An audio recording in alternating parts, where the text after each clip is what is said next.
શ્રી કૃષ્ણની 16,108 રાણીનો ઇતિહાસ। 8 પટરાણીઓ। મુખ્ય રાણીઓ શ્રી કૃષ્ણને તેમની 8 પટરાણીઓ હતી, જેમને અષ્ટભાર્યા તરીકે પણ ઓળખવામાં આવે છે। આ રાણીઓ મુખ્ય હતી અને દરેકનું આગવું મહત્વ હતું।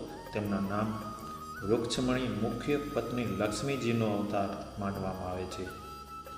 સત્યભામા ભૂદેવીનો અવતાર માનવામાં આવે છે। જાંબુવંતી, કાલિંદી, મિત્રવિદા, સત્યા, ભદ્રા અને લક્ષ્મણા।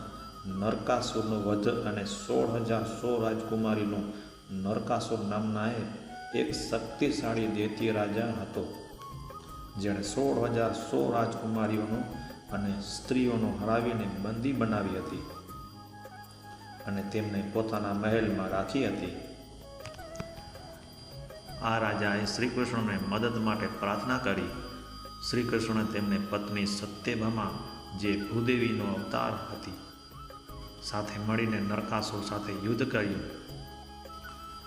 શ્રી કૃષ્ણ નરકાસુરનો વધ કર્યો અને 16,100 બંદી રાજકુમારીઓને મુક્ત કરાવી। નરકાસુરના બંધનમાંથી મુક્ત થયા પછી આ 16,100 રાજકુમારીઓ સમાજમાં પાછા ફરવાથી ડરતી હતી। તેમને લાગતું હતું કે સમાજ તેમને અપનાવશે નહીં, કારણ કે તેઓ લાંબા સમય સુધી દૈત્યના કબજામાં રહી હતી અને તેમના પરિવાર પણ તેમને સ્વીકારશે નહીં। તેમણે શ્રી કૃષ્ણને વિનંતી કરી કે તેઓ તેમને સ્વીકારે નહીં તો તેઓ આત્મહત્યા કરી લેશે।